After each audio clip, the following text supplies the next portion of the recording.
안녕하세요. 여수성광교회 교사 헌신 예배에 이렇게 작은 저를 불러주셔서 너무나 감사드립니다.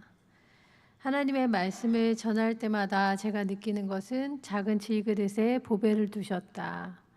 질그릇 같은 저에게 보배를 두신 하나님께 너무 깊은 감사를 드리고요.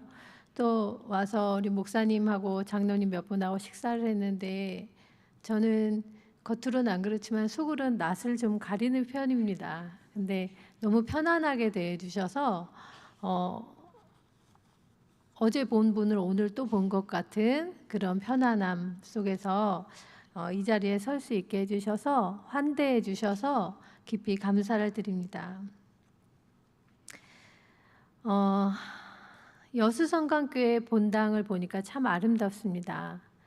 그런데 제가 지난달에 우리 한국기독교교육학회에서 학회가 서울교회라는 곳에서 열렸습니다. 제가 사진을 좀 가져왔는데요. 그 입시로 유명한 대치동 한복판에 있는 서울교회를 갔었는데 우리나라에 이런 예배당이 있나? 라는 생각이 들 만큼 굉장히 웅장한 본당을 가진 그런 교회였습니다. 반원형으로 되어 있고 앞에는 파이프 오르간이 있고 그리고 정가운데 강단이 있어서 와, 여기서 예배 드리면 정말 행복할 것 같다 이런 생각을 이제 같이 간 사람들하고 하고 있었어요. 저기 보면 이렇게 뭐 꼭 음악회를 열어도 될 것 같은 그런 객석을 가지고 있었는데요. 그런데 이 교회를 안내해 주시던 장로님이 이런 말씀을 하셨어요. 코로나 전에는 우리 어깨를 막 붙이고 앉아서 말씀을 들었어요. 자리가 좁을 만큼 사람이 많았다는 뜻이죠. 그런데 코로나 이후에 지금은 다들 떠나고 이렇게 자리가 비어 있어서 너무 아쉽다라는 이런 말씀을 하셨습니다. 이렇게 좋은 교회 예배당을 가지고 있어도 이 슬픔을 피해갈 수 없구나라는 생각을 저는 했습니다. 이것은 한국교회 공통의 아픔이 아닐까 하는 생각을 해봅니다. 2021년도에 작성된 코로나19 이후 교회 학교 참석 인원에 대한 국민일보 기사를 제가 가져와 봤는데요. 어느 정도 줄었는가, 교회 학교 참석 인원은 얼마나 줄었는가에 대해서 우리는 많이 줄었다고 생각하고 있는데 이 표를 보면 어느 정도 줄었다. 이게 이제 어느 정도 줄었다. 우리가 생각한 것보다 그렇게 많이 줄지는 않았다는 얘기겠죠. 그게 1위를 차지했습니다. 그리고 그러면 우리가 이 문제를 어떻게 해결할까 하는 의미에서 우리 교단 215개 교회 목회자를 대상으로 포스트 코로나 시대 교회학교의 전략 방향이라는 보고서를 제가 봤습니다. 그래서 교회학교 축소 무엇이 문제인가 이런 질문을 했는데요. 1위가 교사에게 열정과 헌신을 요구하기에 현실적으로 어렵다가 71%였고요. 그다음에 열정을 갖고 있는 교사가 부족하다라는 응답이 67%였습니다. 그러면 교사가 만약 열정이 부족하다면 교사에게 어떤 교육을 하면 좋겠는가라는 질문에 대해서 다음 거기 보시면 교사의 역량을 강화, 어떤 교육이 시급한가 이런 질문에 대해서 첫 번째가 영성 훈련 프로그램이 필요하다.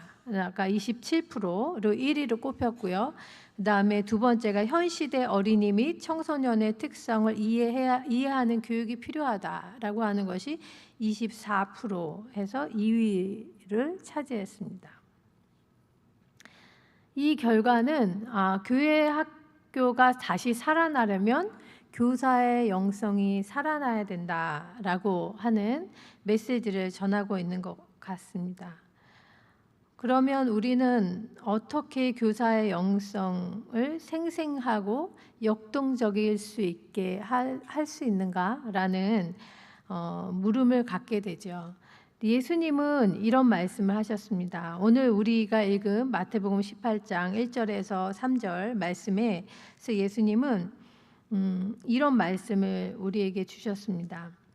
제자들이 1절에 제자들이 예수님께 천국에서는 누가 큽니까? 라는 질문을 했습니다.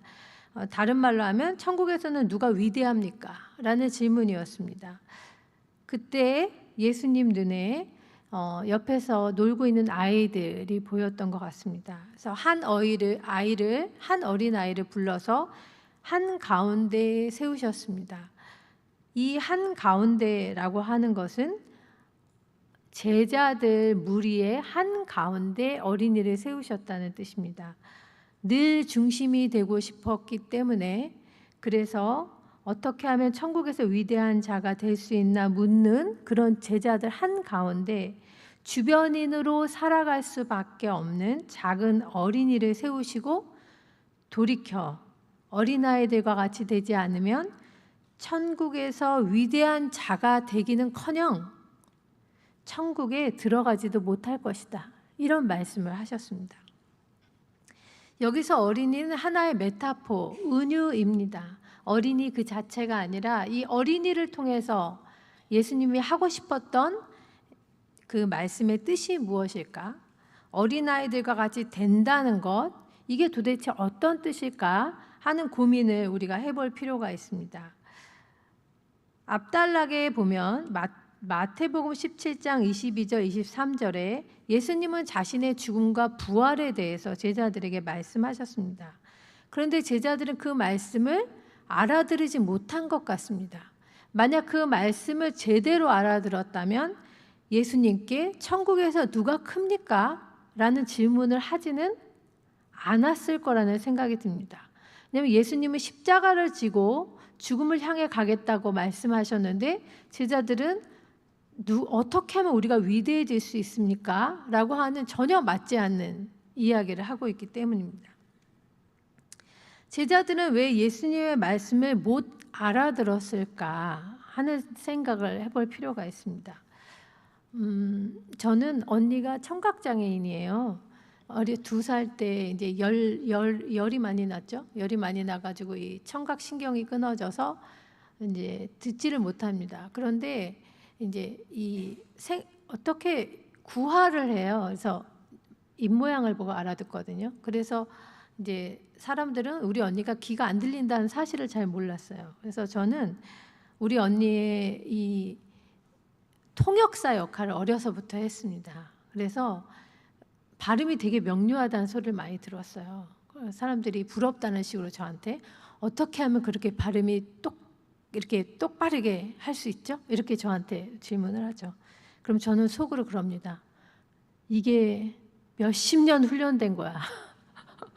저는 그러니까 제가 기억을 못할 때부터 언니한테 통역을 하기 시작을 해가지고, 그래서 사실 저는 되게 아픈 상처죠, 그게. 근데 저희 언니가 항상 하는 얘기가 있어요. 저희 언니는 말은 평범한 사람들하고 똑같이 말을 하거든요. 근데 저한테 항상 하는 얘기가 있어요. 나는 세상에 제일 답답한 사람이 누군 줄 알아? 이런 얘기. 누가 제일 답답해? 듣는데 못 듣는 사람. 무슨 말인지 아시겠죠? 사람은 자기가 듣고 싶은 것만 듣게 되어 있습니다.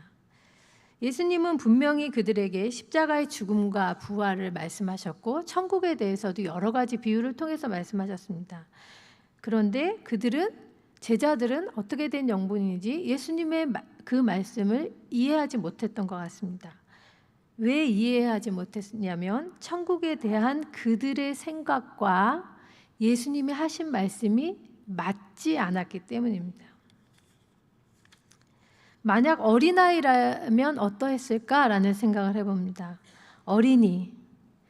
너희가 어린아이 같이 되지 아니하면 결단코 천국에 들어갈 수 없다고 하셨을 때 이 어린이는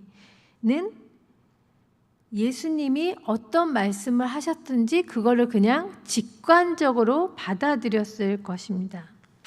어린이들의 사고는 굉장히 일시적이고 유동적입니다. 어린이는 늘 새로운 것을 배웁니다. 배우는 모든 것이 항상 새롭습니다. 그래서 새로운 것을 받아들일 때 이건 어떻다 저건 어떻다라는 어떤 정형화된 틀이 없습니다.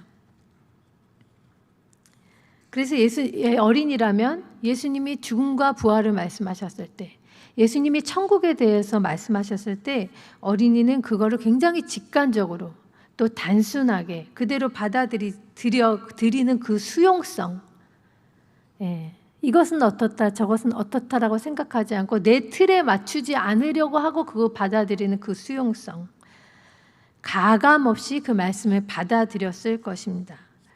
예수님이 가져오신, 이 땅에 가져오신 천국은 결코 큰 자들을 위한 혹은 위대한 자들을 위한 것이 아니었습니다. 그런데 어린이들 같은 자들이 있었습니다. 누구입니까? 세리 같은 죄인이나 여자들, 어린이, 가난하고 병든 자들 혹은 이방인들. 이들은 예수님이 가져오신 그 천국에 대한 말씀이나 예수님이 가져오신 복음에 대해서 어린아이처럼 받아들였습니다. 어쩌면 그들은 천국은 이래야 돼, 혹은 천국은 저래야 돼 라고 하는, 혹은 메시아가 온다면 어떤 분이어야 해 라고 하는 그런 전형적인 생각의 틀이 없었는지도 모르겠습니다. 하지만 예수님이 가져오신 복음이나 천국을 받아들이지 못한 자들이 많았는데 그들은 서기관, 바리새인, 율법 선생들, 제사장들이었습니다. 그들은 왜 예수님의 말씀을 받아들이지 못하고 그들은 왜 그 복음을 받아들이지 못했는가 잘 생각해 보면 자신들만의 어떤 확고한 생각을 가지고 있었습니다. C.S. 루이스는 이런 말을 했습니다. 사람들은 누구나 자기만의 방식, 즉 정형화된 사고의 방식을 가지고 있으며 그것은 절대 바뀌지 않는다. 어른들은 잘 바뀌지가 않습니다. 내가 갖고 있던 생각의 틀을 바꾸는 것이 참 어렵습니다. 그들은 자신들의 지식과 생각의 틀에 맞지 않은 하나님의 아들 예수 그리스도를 받아들이지 못했고 그분이 가져오신 복음도 받아들이지 못했을 뿐만 아니라 그분이 말씀하신 하나님 나라에 대해서도 전혀 이해하지 못하였습니다. 예수님의 제자들도 좀 이해하지 못하였던 것 같습니다. 그래서 마태복음 18장 3절에 예수님이 말씀하시죠. 너희가 돌이켜 어린아이들과 같이 되지 아니하면 결단코 천국에 들어가지 못하리라. 이 말씀을 다르게 해석해 보면 천국에 들어가고 싶으냐? 그러면 돌이켜 어린아이한테 좀 배워봐라 라는 말씀인 것 같습니다. 앞에서 코로나에 대한 말씀을 드렸는데요. 전국적으로 교회 학교가 작아지지 않은 곳은 단 한 군데도 없습니다. 아까 목사님 말씀하셨는데 이 교회는 굉장히 교회 학교가 잘 되고 있는 것 같아요. 근데 제가 교회를 많이 다녀보면서 교회에 도착하면 이렇게 조그만 방 같은 데 좀 들어가 보거든요. 왜 들어가 보냐면 그 공간의 배치를 보면은요, 여기가 교회 학교가 잘 되는지 안 되는지 알 수 있어요. 근데 아까 제가 조금 일찍 와서 고등부 예배실을 어떻게 들어가게 됐어요. 근데 책상을 이렇게 딱 소그룹 나눔하듯이 이렇게 붙여놓은 걸 보면서 저는 놀이터는 아까 보여주셔서 봤는데 그 책상을 이렇게 붙여놓은 걸 보고 제가 마음에 이제 느낌이 왔습니다. 아, 여기는 교회 학교 잘 되는 거야. 제가 청소년 사역을 오래 했기 때문에 청소년 사역은 그렇게 이렇게 마주보고 앉아서 대화를 잘 나눠야 한다는 것을 잘 알고 있습니다.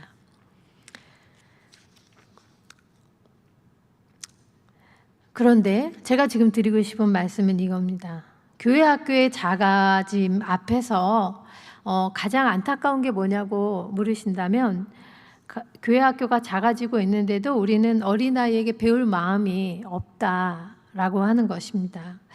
우리나라는 장유 유서의 문화가 강하기 때문에 어린아이에게 배워라 라고 하면은 이 말씀이 굉장히 불편하실 거라는 생각이 듭니다. 애들을 가르쳐야지 애들한테 뭐 배울 게 있나? 라고 하는 것. 이것은 아마도 예수님이 제자들 한가운데 어린아이를 세웠을 때 제자들의 마음의 고백이었을 거라는 생각을 저는 해봅니다. 하지만 교회 학교는 누가 좋아해야 하나요? 아이들이 좋아야죠. 아이들은 좋으면 어떻게 해서든지 오게 돼 있고 세상에 많은 부모들은 아이를 절대로 이기지 못합니다. 그래서 아이가 뭘 좋아하는지 아이에게 물어봐야 되는데, 아이에게 물어본다는 것, 아이에게 너는 어떻게 생각하니? 라고 묻는다는 것 자체가 우리가 아이에게 배울 마음의 준비가 되어 있다는 뜻입니다. 물론 어린이의 인권이 너무 많이 이렇게 높아지는 것도 저는 맞지 않다고 생각을 하거든요. 제가 영국에서 선교 훈련을 받으면서 그 다문화 사역을 했는데, 이제 그러면서 제가 기독교 교육 전공이다 보니까 여기는 애들 어떻게 하지? 이걸 굉장히 많이 봤어요. 그런데 어린이의 인권이 너무 높아져가지고 어린이를 이렇게 안아줘도 1분 이상 안아주면 안 되고, 교회로 왔는데 화장실을 갔을 때 얘가 이성이면 따라가도 안 되고, 사진을 찍어서 페이스북에 올려도 안 되고, 법이 너무 많이 막 이렇게 돼 있는 거예요. 그래서 제가 어린이 인권이 너무 높은 것도 좀 좋은 것 같지는 않다, 이 생각을 제가 하게 되었습니다.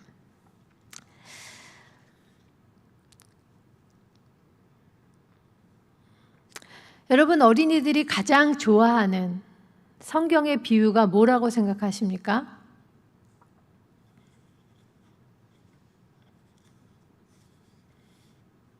어린이들이 생각하는, 마음속에 생각하는 하나님의 이미지는 어떻다고 생각을 하십니까? 전 세계의 어린이들이 가장 좋아하는 비유는 선한 목자 비유라고 합니다. 아이들이 마음속에 생각하는 하나님은 이런 분일 거야 라는 이미지에 가장 가까운 분이 바로 선한 목자입니다.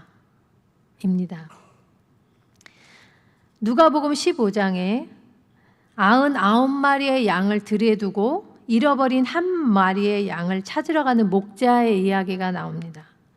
저는 주일학교 다닐 때 흰 구름 뭉게뭉게 피는 하늘에, 이 노래 할 때 저 주일학교를 다녔거든요. 네. 근데 그때 이 99마리의 양을 들에 두고 잃어버린 한 마리 양을 찾으러 가는 이 목자 이야기를 들을 때 저는 이게 정말 이해가 되지 않았어요. 왜 이해가 되지 않았는지 아시겠죠? 그때 이제 99는 1보다 당연히 큰데, 99랑 1은 양적으로 전혀 비교할 수 없는데, 이 목자가 왜 99마리를 들에다 두고 그 한 마리를 찾으러 갔을까? 이게 저는 이해가 전혀 되지 않았습니다. 그 딜레마에 빠져서 그 고민을 한참 동안 했어요. 어른의 관점으로 봐도 이 목자는 문제가 아주 많은 목자입니다.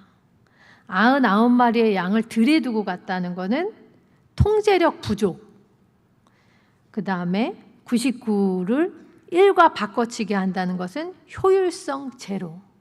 그래서 어른의 관점에서 봐도 이 선한 목자라고 하지만 이 목자는 좀 문제가 많습니다. 하지만 생각해보면 신앙 교육의 진가라고 하는 것은 첨단, 속도, 최신, 효능감에 있지 않습니다. 99마리의 양을 들에 두고 한 마리를 찾으러 간다는 것은 효율성을 포기해야 한다는 의미입니다. 우리는 효율성을 포기해야 될지도 모르겠다. 어쩌면 결과에 연연하지 말아야 할지도 모르겠다. 일부러 뒤처질 필요, 우리가 일부러 시대에 뒤처질 필요는 없습니다. 그런데 그런 것을 쫓다가 최신의 것, 최고의 효율, 최고의 결과, 이런 거를 쫓으러 가다가 정말 이 풍부한 신앙교육의 의미, 어떻게 셈도 안 되고 계산도 할 수 없는, 그렇지만 풍요로운, 그렇지만 만족스러운, 그렇지만 너무나 기쁜 이런 신앙의 의미를 우리가 잃어버릴지도 모릅니다. 아이들은 이 선한 목자를 너무너무 좋아합니다. 왜 좋아할까요? 왜 좋아할까요?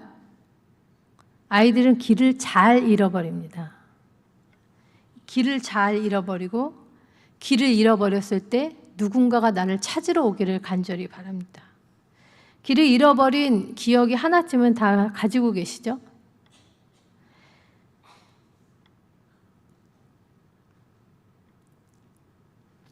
아이들은 길을 잃어버렸을 때 이 선한 목자 같은 어떤 존재가 나를 찾으러 오면 정말 좋겠다라는 소망을 갖고 있고, 이 선한 목자는 그 소망을 이렇게 충족시켜주는 그런 이야기가 아닐까 합니다. 어쩌면 오늘날의 교회 학교 교사들은 이 선한 목자가 되어야 하지 않을까요? 99라는 숫자나 양적 많음을 내려놓고 한 영혼에게 집중해야 되는 시기. 저는 교회 사역을 한 20년 넘게 했습니다. 호남신학대학교에 오기 전에 교회 사역을 한 20년 넘게 했는데, 교회 학교 사역을 한 10년 넘게 했던 것 같아요. 그런데 성경학교나 수련회가 끝나면 몇 명 참석했는지 막 써서 내야 되고, 이게 전체의 몇 %인지 막 써서 내는 게 가장 큰 일이고 가장 급한 일이었어요. 또 재정은 얼마를 썼는지, 또 재정이 얼마가 남았는지, 또 누가 우리에게 이렇게 그 지원금을 주셨는지, 이런 걸 써내는 게 너무나 큰 일이었어요. 생각해 보면 그것보다 더 중요한 일들이 아주 많았던 것 같아요. 이제 우리가 코로나 이후에 우리가 겪는 이 현실에 대한 슬픔에 대해서 제가 이야기를 하였습니다. 이 아픔, 누구도 예외가 아닌 한국교회의 축소되고 줄어듦의 이 현실 앞에서 우리는 성경학교나 수련회가 끝난 다음에 이제 숫자로 된 보고서를 쓰는 것이 아니라 아이들과 나눈 대화나 말씀에 대해서 우리가 서로 나눈 대화와 이야기, 그 중에서 뭐가 나의 선생님에게 정말 충격을 주는 그런 이야기였는지, 어떤 이야기가 나를 깨웠는지, 이런 이야기들을 우리가 쓰고 나누면 어떨까 하는 생각들을 저는 해봅니다. 한스 베버라는 신약학자는 어린이 속에 하나님의 임재가 숨겨져 있다라는 이야기를 하였습니다. 이 말을 어린이를 통해서 우리는 하나님을 만날 수 있다라는 뜻입니다. 마태복음 18장 5절에 누구든지 내 이름으로 이런 어린아이 하나를 영접하면 곧 나를 영접함이니, 이렇게 말씀하셨습니다. 예수님은 큰 사람이 아니라 어린이를 하나님의 상징적 대리자로 이렇게 내놓고 계십니다. 어린이를 영접하면, 다른 말로 잘 환영하면 하나님을 만날 수 있다. 어린이의 방식으로 살아가는 것이 무엇인지를 받아들일 때 우리는 그 속에서 하나님을 만날 수 있다. 어린이하고 잘 만나면 하나님께서 어떻게 일하시는지를 우리는 배울 수 있다 라는 뜻입니다. 20세기 후반에 어린이 신학이라는 것이 등장했습니다. 이 어린이 신학은 어린이를 단순히 우리가 교육해야 될 대상으로 보지 말고, 하나님이 어린이를 통해서 하나님의 뜻을 어떻게 계시하시는지, 어떻게 하나님의 뜻을 나타내시는지 알기 위해서 우리가 어린이의 경험, 목소리, 고통, 빈곤이나 학대에 대해서 어린이에게 물어보자. 그래서 어린이의 말을 듣자라고 주장합니다. 그래서 말씀을 나눌 때 말씀을 내가 얘한테 빨리 가르쳐야지 이런 거 말고, 말씀을 읽으면서 이 말씀 중에서 어떤 게 너에게 다가오니? 그 말씀을 들어보니까 어떤 생각이 드니? 혹은 하나님은 어떤 분인 것 같니? 만약에 시편을 하면 시편에서 외로움이나 괴로움 같은 말씀에 아이가 부딪히면 그것이 너에게 왜 부딪히지? 어떤 어려움이 있었니? 라고 이렇게 아이에게 물어보라는 것입니다. 신앙교육에서조차 어른들이 중심이 되고 어린이들이 주변화되는 것은 정당하지 않다라고 하는 것이 어린이 신학의 주장입니다. 그래서 어른의 관찰로 어린이를 가르치지 말고 어린이 스스로 자기를 표현할 수 있도록 존중을 해주자라고 하는 것입니다. 그래서 우리는 어린이에 대해서 어떻게 생각하냐면, 우리는 어린이에게 신앙을 전수해야 한다. 이것이 우리의 기존 생각입니다. 그런데 어린이 신학은 그러나 또한 아이들에게 한번 배워보자. 어린이의 언어적 표현이 서투르니까 비언어적 표현을 좀 사용해서 한번 들어보자 라고 하는 것이 어린이 신학의 주장입니다. 이 말씀이 납득이 되시나요? 예, 근데 벌써 세상은 이렇게 가고 있습니다. 제가 여기 오기 전에 TV를 잠깐 틀었는데 TV에 어린이 철학자라는 프로그램이 하고 있었어요. 이미 세상은 어린이에게 철학자라는 이름을 붙여주고 그 아이들이 토론하는 것을 방송을 해서 내보내고 있습니다. 그런데 우리는 교회에서 아직도 아이들에게 너는 귀를 열고 내가 말하는 걸 들어 라고 하고 있지는 않은지, 어린이를 하나의 신학자로서 존중하면서 너는 이 말씀이 어떻게 생각이 되어지니? 라고 묻는 것.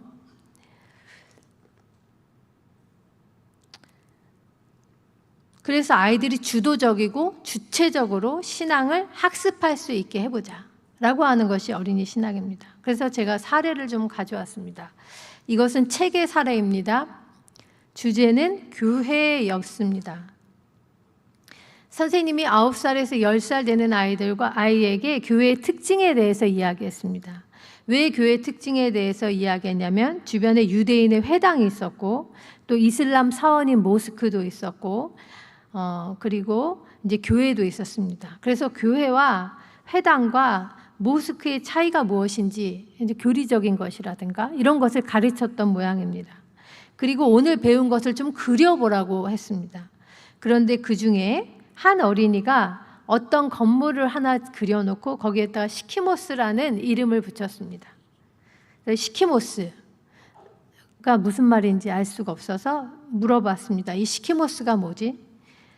시키모스는 시나고그, 회당, 그 다음에 키르헤, 교회, 그 다음에 모스크, 이슬람 사원, 이게 합쳐진 그림이었어요. 아이는 큰 건물을 하나 그려놓고 여기다가 유대인을 위한 회당, 그 다음에 그 가운데는 그 교회, 그 다음에 또 이쪽에다가는 이슬람 사원인 모스크 이렇게 그려놓고 이거를 시키모스 이런 제목을 붙였습니다.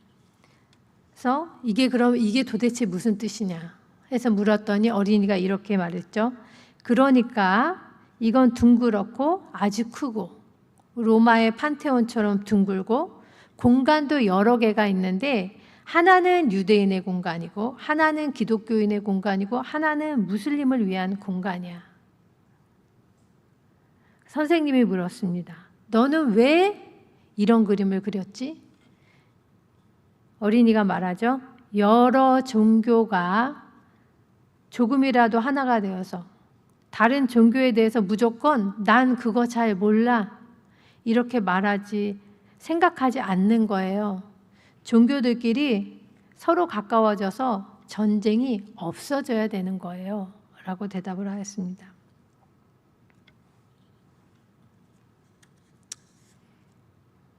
이 이야기를 들으면 어떤 생각이 드시나요? 내가 교육 잘못했어. 아이에게 교리를 똑바로 가르치지 않았어. 이 애는 교회만 그렸어야지. 너는 회당이나 이슬람 사원이나 이런 걸 쓸데없이 왜 그리니? 이런 말을 우리가 하고 싶지 않습니까? 그런데 이 애가 정말 하고 싶었던 얘기가 뭔가? 아이들은 말이 어눌하죠. 그래서 그림을 통해서 나타냅니다. 이 아이가 하고 싶은 얘기는 뭘까요? 이 아이가 하고 싶었던 얘기는 전쟁이 없는 평화로운 세상이었습니다. 하나님을 믿는다고 하면서 종교가 다르다는 이유로 낯선 사람을 편견을 가지고 배척하고 전쟁을 일으키고 그리고 이것이 거룩한 전쟁이라고 합리화시키는 어른들의 모습과 정반대로 이 애는 정말로 거룩한 종교가 다르고 우리의 모습이 다르고 우리가 주장하는 바가 달라도 우리가 함께 평화롭게 살아갈 수 있는 어떤 방법이 있지 않을까? 이것이 정말 예배자의 모습이 아닐까라고 하는 것을 이 아이는 그림을 통해서 녹여냈던 것입니다. 이 아이는 종교 천재가 아닐까? 신앙 천재가 아닐까? 언어가 부족한 아이는 그걸 그림으로 표현하고 그림을 그리는 동안에도 여러 번 지웠다 그렸다를 반복했습니다. 이거를 누군가는 지움의 신학이라고 했습니다. 아이는 생각을 혹은 마음의 어떤 이미지를 충분히 설명하고 싶은데 이게 언어가 잘 안 되다 보니까 계속 그리고 지우고를 반복합니다. 이때 이 지우는 아이에게 선생님이 너는 틀렸어. 왜 자꾸 지우니?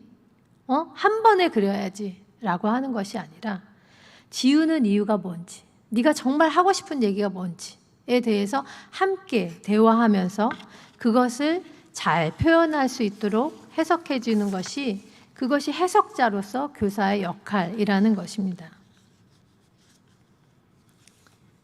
여기까지 공감이 되시나요? 제 경험적 사례, 이건 책의 사례고요. 제가 경험적 사례를 하나 얘기해 드리겠습니다. 저는 강북제일교회라는, 우리 목사님도 아시는 서울의 강북제일교회라는 곳에서 5학년, 6학년 아이들을 데리고 어린이 사역을 했던 적이 있었어요. 아주 오래전 일입니다. 근데 이제 애들만 300명, 교사는 50명이 넘었어요. 그래서 그 아이들을 어떻게 해야 되지 고민하다가 이제 놀이 예배, 아까 어하나를 여긴 하고 계시더라고요. 근데 저는 그 당시 매빅이라는 놀이 예배를 했습니다. 레크리에이션 강사하고 같이 놀이 예배를 했는데 1부, 2부로 나눠서 했어요. 애들이 너무 많다 보니까 1부, 2부로 이렇게 나눠서 놀이 예배를 했는데 2부 예배 때 이제 13살짜리 여자인데 예은이라는 아이가, 우리가 무릎 꿇고 이렇게 풍선 공을 치는 이런 이제 활동을 했는데 얘가 갑자기 무릎이 아프다는 거예요. 무릎이 아파요 이러더라고요. 근데 13살짜리가 무릎이 아파? 그래서 저는 너무 좀 이상한 생각이 들었어요. 그래서 애한테 예은아, 너 이번 주에 병원에 가기로 나랑 약속할래? 했더니 알았다고 하더라고요. 정말 병원에 갔어요. 근데 이 아이가 골수암 판정을 받은 거예요. 골수암 판정을 받아서 너무 놀랐어요, 저희도. 그런데 이 아이가 이제 수술실에 들어가고 나올 때 외웠던 구절이 있었는데, 그게 뭐냐면 여호와는 나의 목자시니 내게 부족함이 없으리로다. 그다음에 내가 사망의 음침한 골짜기로 다닐지라도 주께서 나와 함께 하십니다. 이런 구절을 애가 암송을 했습니다. 그런데 2년 정도 투병을 했어요. 2년 투병을 하고 하늘나라에 가가지고 장례식에 갔습니다. 장례식에 선생님하고 저하고 이제 가고 또 이제 목사님이 장례 예배를 하셨는데 너무 기가 막히게 영정 사진이 유치원 졸업 사진인 거예요. 그래서 저는 너무 두려웠어요. 그 유치원 영정 사진을 보면서 목사님 오늘 무슨 말씀 전하실 거지? 이 장례 예배 때 제가 너무 두려웠어요. 그때 당시 전도사였는데 어떤 말을 해도 저 부모에게 위로가 되지 않을 것 같은데 목사님이 말씀을 좀 잘 전해야 할 텐데 이게 너무 마음에 조급했습니다. 근데 그때 이 목사님이 하셨던 말씀의 제목이 뭐냐면 어린 선지자였어요. 어린 선지자. 그래서 어린 아이는 선지자다. 그리고 특히 우리 예은이 같은 선지자도 있다라는 말씀을 하셨습니다. 근데 이 말씀을 제가 들으면서 목사님이 이번에 재치 있게 말씀을 너무 잘 준비하셨다는 생각을 했습니다. 이 예은이라는 이름이 예수님의 은혜라는 뜻인데, 이 아이가 그 골수암 판정을 받을 때 어머니가 이단에 빠져 있었어요. 이단에 빠져 있었고, 그래서 처음 병원에 입원했을 때 그 이단에서 와가지고 막 밤을 새주면서 애를 막 병문안을 하더라고요. 그래서 이단은 정말 극성 하나는 우리가 따라가기 어렵다고 생각을 했는데 2년 넘게 투병을 하니까 이제 다 떨어져 나간 거예요. 다 떨어져 나가고 우리 선생님만 얘를 계속 케어를 하셨어요. 근데 이 아이가 죽기 직전까지 어떤 일을 하다 갔을 것 같으세요? 이 애는 죽기 직전까지 부모님에게 말씀을 전하다 갔어요. 사실은 거꾸로라고 우리는 생각하죠. 이 아이는 아프고 부모는 건강한데 부모가 아이에게 희망을 주기 위해서 말씀을 전해야 된다고 우리는 생각하지 않습니까? 근데 이 애는 하늘나라 가기 전까지 엄마와 아빠에게 말씀을 증거하다 갔어요.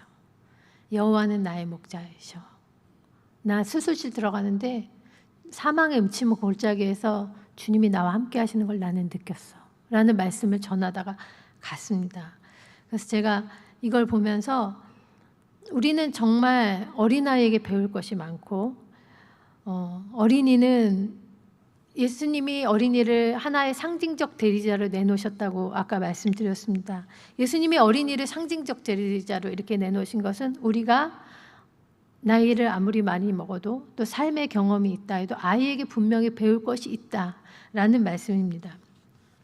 마태복음 11장 16절에서 17절에 이 세대를 무엇에 비유할까? 비유하건대 아이들이 장터에 앉아 제 동물을 불러 이르되 우리가 너희를 향하여 피리를 불어도 너희가 춤추지 않고 우리가 슬피 울어도 너희가 가슴을 치지 아니하였다 함과 같도다. 이 말씀을 보면 아이들이 동물을 꾸짖습니다. 피리를 불었어요. 이 피리를 분다는 건 결혼식 놀이를 하고 있었다는 뜻입니다. 결혼식 놀이를 하자고 피리를 불었더니 동무가 춤을 추지 않았습니다. 그래서 슬피 울었어요. 이건 장례 놀이를 하자는 뜻이었어요. 근데 장례식 놀이를 하는데 동무가 여전히 가슴을 치면서 여기에 반응을 하지 않습니다. 그런데 예수님은 이 세대가 이것과 비슷하다라는 말씀하셨습니다. 세례 요한이 와서 회개를 촉구했는데 가슴을 치면서 울지 않고 예수님이 와서 천국 잔치에 초대했는데 기뻐 춤추지 않았다라는 말씀입니다. 어른이 되면 자꾸 둔감해지는 경향이 있습니다. 신경을 둔감해지는데 그걸 더 둔감하게 만들기 위해서 신경을 마비시키기 위해서 우리는 아주 매운 것을 먹습니다. 카페인이 든 독한 커피도 마십니다. 왜 그렇습니까? 우리는 고통을 느끼고 싶지 않아서 그렇습니다. 그래서 고통을 둔감하게 느끼고 싶어서 그것이 나의 생존에 도움이 되기 때문에 내가 직장 생활을 하는데 내가 아이를 키우는데 그것이 도움이 되기 때문에 우리는 자꾸 나 자신을 둔감하게 만드는 경향이 있습니다. 그래서 피리를 불어도 춤추지 않고 슬피 울어도 가슴을 치지 않는 이런 모습으로 살아갈 때가 많지 않습니까? 그런데 중요한 것은 둔감해지면 둔감해질수록 우리는 슬픔과 고통만 못 느끼는 것이 아닙니다. 기쁨도 느끼지 못하고 말씀도 섬세하게 느끼지 못하고 또 우리의 정형화된 틀에서 벗어나면 그것을 차단하는 그런 둔감함으로 살아갈 때가 너무나 많습니다. 어린이의 영성을 연구한 어린이 영성가들이 이런 말을 했습니다. 어린이는 민감하고 아주 그 세심한 영성을 가지고 태어난다. 그래서 그것이 어떻게 표현이 되냐면 감탄의 언어로 표현이 된다고 그랬어요. 아이들이 하는 말을 잘 들어보세요. 우와, 와, 저것 좀 보세요. 이게 다 감탄의 언어들입니다. 이 민감한 영성을 가지고 태어나기 때문에 초의 불꽃을 봐도 너무 신기하고 그리고 물방울이 떨어지는데 어떻게 박자를 딱딱 맞춰서 떨어지는데 어른은 그걸 봐도 전혀 놀라지 않습니다. 왜냐하면 그건 우리의 일상이 이미 되어버렸고 그건 너무나 당연한 거기 때문에. 근데 아이들은 불꽃이 가만히 보니 한 가지 색깔이 아니에요. 물방울이 떨어지는데 박자를 딱딱 맞춰서 떨어지잖아요. 그러니까 아이들은 우와 하고 감동하고 놀라워하며 황홀해합니다. 어른들도 감탄의 언어를 사용할까요? 사용하지 않을까요? 네, 사용합니다. 언제 사용할까요? 네, 꽃구경 가면 우와 우와 꽃이다. 네, 그래서 저는 어른들이 꽃구경을 가는 이유는 그 감탄을 회복하고 싶어서 가는 게 아닐까? 이 경이로움, 생명의 경이로움을 이걸 다시 느껴보고 싶어. 내가 살아있네. 봄나무를 왜 드시나요? 이 봄에 약동하는 기운을 느끼고 싶어서. 그래서 어른들도 둔감하지만 이 감탄, 이 경이로움, 황홀함, 이 생명의 이 약동하는 그 기쁨을 느끼고 싶어서 애를 쓰지 않나 하는 생각을 해봅니다. 그런데 어른들은 이 평소와 다른 느낌을 얻으려면 이 경이로움을 회복하려면 일상을 벗어나야 됩니다. 그렇죠? 우리가 꽃구경 가려면 큰 마음 먹고 나가야 돼요. 일상을 벗어나야 합니다. 그리고 고통스러운 사건을 통해서 어떤 일상의 균열이 생기면 그 경이감을 우리는 느낍니다. 일상의 단절 속에서 어른들은 이 경이로움을 느낍니다. 그런데 어린아이들은 어떻습니까? 어린이들에게 이 경이로움, 황홀감, 감탄, 이것은 평범함의 연속입니다. 어린이들은 모든 게 새롭고, 모든 게 놀랍고, 모든 게 감동적이고, 그리고 그것이 너무나 신비롭습니다. 그래서 그 신비함 가운데서 하나님을 만나고, 그 신비함 속에서 예수님이 무리를 걸었다는 기적도 받아들이고, 그 신비로움의 연속 가운데서 홍해가 갈라지는 게 뭐 그리 이상한 일인지, 병든 자가 나은 게 뭐 그리 대단한 일인지, 아이들은 그게 왜 대단한 일인지 잘 그 차이를 인식하지 못합니다. 아까도 말씀드렸는데 제가 그 강북제일교회라는 곳에서 참 신기한 경험들을 많이 했는데요. 거기 우리 그 장애인 예배를 하시는 장애인 목사님이 계셨어요. 근데 정말 평범하세요. 정말 평범한 장애인, 지체장애인 여자 목사님이셨는데 이분이 어느 날 이런 얘기를 하는 거예요. 밥 먹다가 지난주에 우리 선생님이 오셨는데 이분이 말기암 환자였어. 근데 이분이 너무 오랜만에 교회를 오니까 자기가 너무 기뻐가지고 이분을 붙잡고 막 기도를 막 했다는 거예요. 막 기도를 막 붙잡고 둘이서 막 울면서 막 기도를 막 했어요. 근데 있잖아, 그분이 나았어. 이게 무슨 뜻인지 아시겠어요? 이분은 이 목사님은 그게 나을 거라고 전혀 기대하지 않고 기도했어요. 그리고 아무 능력도 자기는 없었어요. 그리고 기도하고 나서 나을 거라는 확신도 없었어요. 근데 갑자기 그 다음 주에 그분이 오더니 목사님 저 나았어요 하니까 이분이 너무 놀란 거예요. 근데 그 너무 놀란 나머지 본인이 했다고도 그게 믿어지지 않으니까 우리한테 있잖아, 근데 그분이 나았어 이렇게 얘기를 하셨어요. 우리는 기적이 일어나면 너무 놀라죠. 어떻게 이런 일이? 그런데 아이들은 그것이 평범한 일상의 연속성에서 그걸 느낍니다. 그래서 제가 오늘 드린 제목이 이 경이의 세계였습니다. 이거는 책 제목이에요. 과학의 지배를 받게 된 우리 세계에서 우리는 모든 것을 설명하려고 하고, 모든 것을 이해하려고 하고, 모든 것을 통제하려고 하고, 모든 걸 분석하려고 합니다. 그러다 보니까 의미, 감동, 영성, 신비로움, 놀라움, 이런 감정들을 우리는, 이런 감각들을 어느 순간 다 잃어버리고 말았습니다. 그래서 이 경이의 세계라는 책에서는 세계를 다시 놀라움으로 바라보는 이 눈을 회복해야 된다라고 주장을 합니다. 이 경이감, 놀라움, 이 황홀감, 이걸 회복할 때 비로소 우리는 더욱 충만하고 더 의미 있는 삶을 살 수 있고, 그 연속성 속에서 우리가 하나님을 더 깊이 만날 수 있다라는 주장입니다. 우리는 어떻게 그 경이로움, 경이감, 신비함, 놀라움, 감탄, 이것을 어떻게 회복할 수 있을까요? 물론 우리는 기도를 해야 합니다. 물론 우리는 말씀을 봐야 합니다. 좀 길어졌죠? 근데 우리 목사님 마음껏 하라고 하셨기 때문에 네.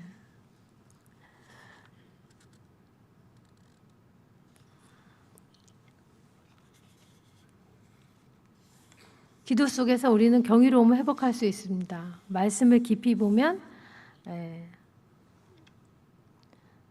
그래서 아까 이제 저의 영적인 체험을 하나 나눠볼게요. 우리 말씀을 깊이 묵상하러 기도원에 들어간 적이 있었어요.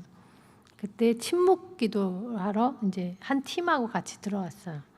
근데 이제 침묵이니까 3일 동안 아무하고도 말을 하지 않았어요. 그리고 말씀만 봤어요. 말씀만 봤는데 어떤 말씀을 봤냐면 그 예수님이 그 풍랑이는 바다 있죠? 이 풍랑이는 바다에서 예수님을 주무시잖아요. 예수님 이렇게. 그러니까 제자들이 깨우잖아요.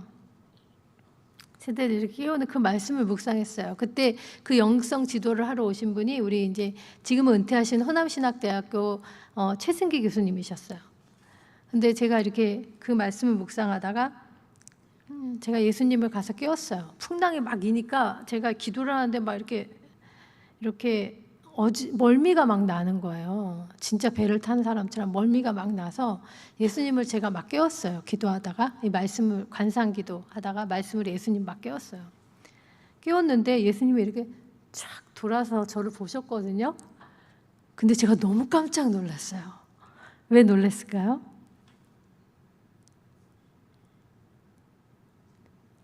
왜 나의 예수님이 해골바가지야? 눈이 없어요. 예수님이 눈이 없어요. 눈이 이렇게 푹 파져가지고 시커멓고 눈알이 없는 거예요. 예수님이. 그러니까 제가 기도하다가 얼마나 무서웠겠어요. 그래가지고 기도를 못하고 최승기 교수님한테 가가지고 제가 질문을 했어요. 교수님, 내 예수님이 눈이 없어요. 그건 너무 무서워요. 이랬더니 저한테 씩 웃으시면서 그 본문으로 다시 기도하세요. 그리고 물어보세요. 이러시는 거예요. 그래서 다시 기도를 했어요. 근데 다시 기도를 하면서 제가 또 깨웠어요. 근데 예수님이 이렇게 도셨는데 예수님이 눈알이 생겼을까요? 예수님 또 눈알이 없는 거예요. 해골바가지. 눈이 안에가 그냥 까맣게 아무것도 없어요. 그래서 제가 물어보라고 했지. 물어봤어요. 예수님은 왜 눈이 없나요? 나의 예수님은? 나의 예수님은 왜 눈이 없나요? 제가 이렇게 물어봤어요. 근데 그때 제 마음에 성령께서 네가 네 눈으로 다 판단하고 있잖아. 이미 네가 계산이 네 눈으로 다 끝났어. 그러니까 나의 예수님은 눈이 없는 거예요. 내 눈으로 이미 판단이 다 끝났고 내 생각으로 이미 결정이 다 됐어요. 주님께 전혀 묻지 않아요. 주님 볼 때 이 상황은 어떠신가요? 주님 볼 때 이건 어떠신가요? 라고 물어야 되는데 한 번도 안 물어보고 제가 눈으로 딱 보고 결정했어. 이거야. 이렇게 하니까 저의 그 빠른 판단력이 저는 영적인 민감함이라고 생각했어요. 그런데 저의 그 빠른 판단력이 영적인 둔감함이었다는 것을 제가 깨닫게 되었습니다. 그래서 우리가 이 경이로움을 회복하려면 우리는 말씀을 깊이 봐야 합니다. 그리고 그 말씀을 가지고 하나님께 성령께 붙들려 기도를 해야 됩니다. 그런데 오늘의 말씀의 연속성에서 또 한 가지를 더 말씀을 드리면 우리는 어린이들을 곁에 두어야 합니다. 그래서 그 아이들이 보는 세계, 나와 다른 생각들, 그리고 하나님께서 그 아이에게 주신 하나님의 뜻, 이런 것, 감탄, 경이로움, 놀라움, 이런 것들을 우리는 아이들에게 전해받을 수 있습니다. 그래서 어린아이 속에 하나님의 임재가 들어있다 라고 하는 것은 바로 이런 것입니다. 너희가 어린아이 하나를 영접하면 곧 나를 영접하는 것이다. 어린아이를 통해서 드러나시는 그 순전함 속에서 드러나시는 그 하나님의 뜻, 우리가 만날 수 있습니다. 어느 유행가에 이런 가사가 있죠. 지나간 것은 지나간 대로, 그런 의미가 있습니다. 어깨를 붙이고 앉아서 땀을 뻘뻘 흘리면서 부흥의 강사로 오신 목사님의 말씀을 듣던 그 시절은 어쩌면 우리에게 다시 돌아오지 않을지도 모릅니다. 그런데 지나간 것을 아쉬워하면 후회만 남지 않겠습니까? 우리는 지금 여기에 집중해야 합니다. 그리고 어린이 영성가들은 어린이는 지금 여기에 집중하는 영성을 가지고 있다고 이야기합니다. 다시 말하면 지금 여기 내 앞에 있는 아이에게 집중하는 거, 그것이 영성입니다. 누구는 왜 안 왔니? 이렇게 묻지 말고 지금 내 앞에 있는 이 아이를 소중하게 대하는 것, 이 아이와 대화함으로써 내가 하나님의 뜻을 발견할 수 있다고 믿는 것, 그리고 하나님께서 주신 감탄과 놀라움과 경이로움이라는 그 민감한 어린이의 영성을 우리가 흡수해서 받아들이는 것, 그것이 교사의 영성입니다. 많은 길이 있지만 저는 오늘 교사 영성 회복의 길 중 하나로 어린이와 참되게 만나시라고 제안을 드렸습니다. 아이에게 배우라는 것은 한 영혼에게 집중해라. 99명의 이 숫자에 우리가 너무 몰입되지 말고 내 앞에 있는 이 한 영혼에게 집중해라. 그리고 어린이를 통해서 역사하시고 말씀하시는 하나님을 만나라. 내가 잃어버린 세계, 이 아이는 가지고 있습니다. 그 아이들이 우리가 잃어버린 그 놀라운 세계를 우리에게 다시 전달해 줄 것입니다. 생명의 약동성, 살아있는 것 같은 느낌, 활력, 하나님 나라에 대한 꿈, 그리고 하나님의 기적은 언제나 일어날 수 있다고 믿는 그 순전한 믿음, 그것을 내 앞에 있는 그 아이가 우리에게 전달해 줄 것입니다. 그렇게 어린이를 통해서 하나님을 새롭게 만나는 여수성강교회 성도님들 되시기를, 그리고 제가 되기를 간절히 소망합니다. 기도하겠습니다.